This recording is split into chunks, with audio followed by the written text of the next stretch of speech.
ગુજરાતી ભાષાના વિવિધ રંગી કવિઓના સથવારે દીકરી વિશેની કવિતાનો એક અદ્ભુત કાર્યક્રમ. કવિતાની સાંજીની કવિતા 16 પૈકી 13મો સંસ્કાર છે. 16 પૈકી 13મો સંસ્કાર છે. લગ્ન સૌનો લાડકો તહેવાર છે. 16 પૈકી 13મો સંસ્કાર છે. લગ્ન સૌનો લાડકો તહેવાર છે.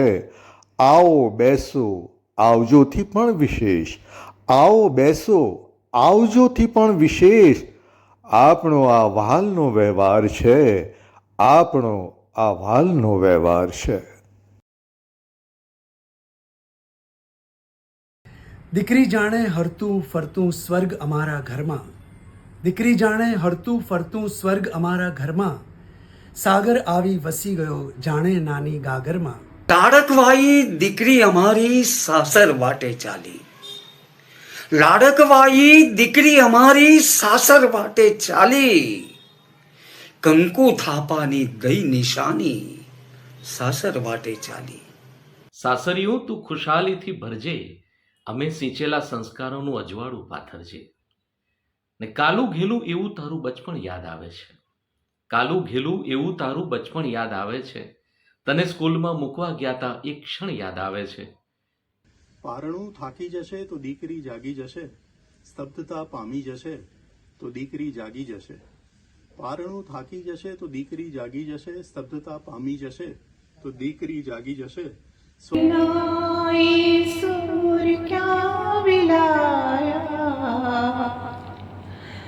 हजी शरणाई, सुर क्या विलाया बीते कंको थापाय क्या सुकाया.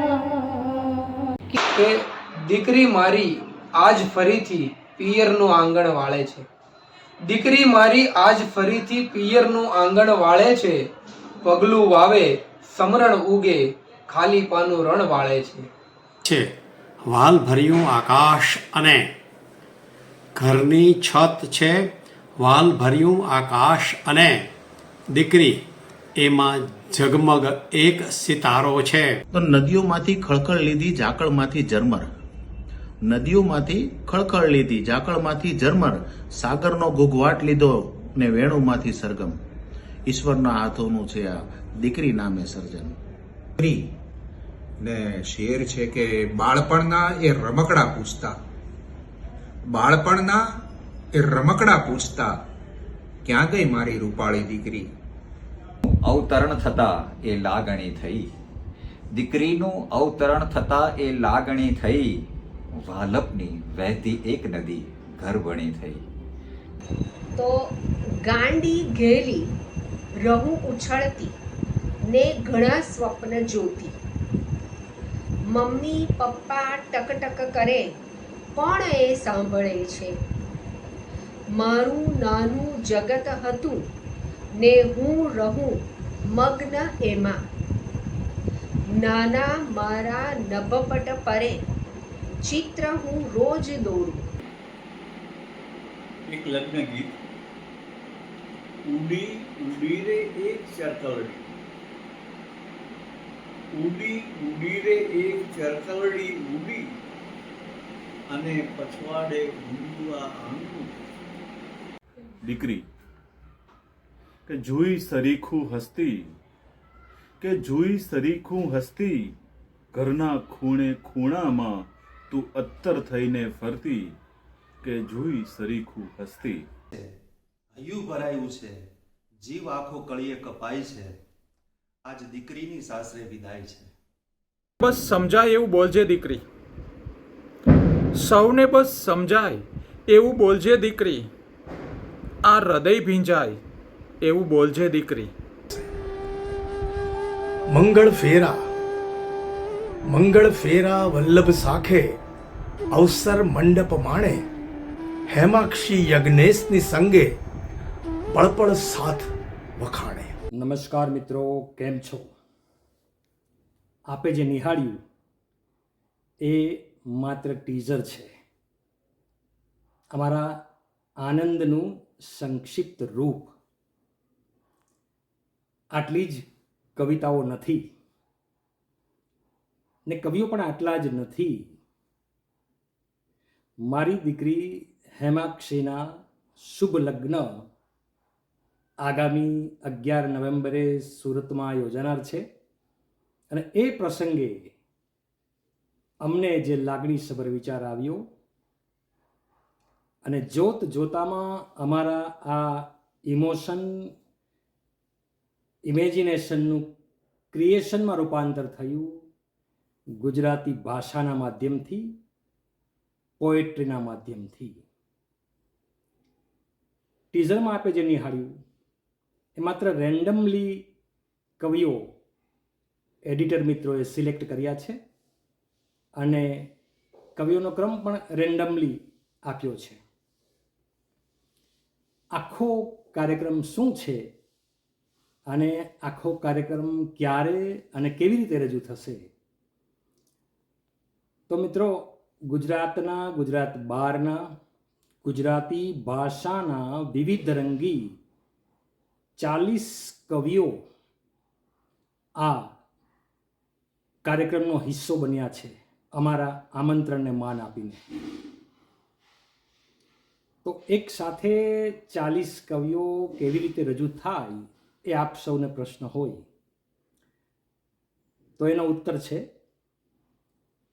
કે સૌરાષ્ટ્રમાં જૂના સમયમાં લગ્ન લખાય કે લગ્ન વધાવાય ત્યાંથી લઈને અસ્તમેળાપ સુધીના દિવસોને શુભ વાનાના દિવસો કહેવાય. આ વાનાના દિવસોમાં રોજ સાંજે સગાવાલા, સ્નેહી મિત્રો, આડોશ પાડોશના બહેનો ભાઈઓની મહેફિલ જામે. બહેનો મંગળ ગીતો ગાય, ભાઈઓ બેસે, ચા પાણી નાસ્તાની મહેફિલ જામે. હવે એ બધું ઓછું થયું છે, પરંતુ આ શુભ વાનાના દિવસોમાં આજે 40 જેટલા કવિઓએ દીકરી વિશેની કવિતાઓ પ્રસ્તુત કરવાના છે. તો 2 નવેમ્બરથી 8 નવેમ્બર સુધી દરરોજ 5-6 કવિઓના ગ્રુપમાં કવિ સંમેલન કવિતાની સાંજીની કવિતા રૂપે રજૂ થશે.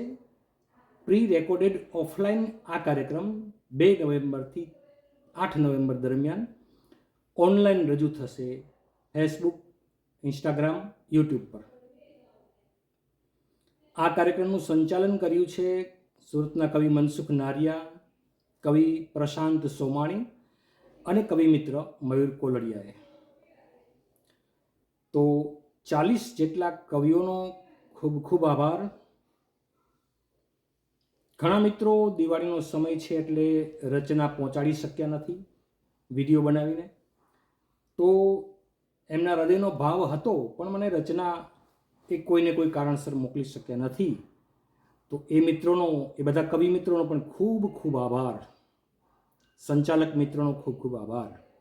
અને આપ સૌએ આ ટીઝરમાં જે નિહાળ્યું ટાઇટલ, પોતાનો ઘેઘૂર અવાજ આપ્યો છે પ્રિય કવિ મિત્ર મહેશ દાવડકરે, અને ટાઇટલ પણ એમણે જ બનાવ્યું છે. તો કવિ મિત્ર મહેશ દાવડકરનો પણ ખૂબ ખૂબ આભાર. તો ગાઈઝ, રાહ જુઓ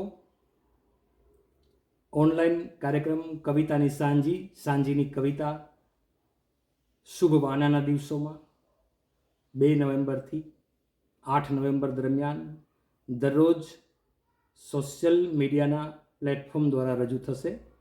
નમસ્કાર.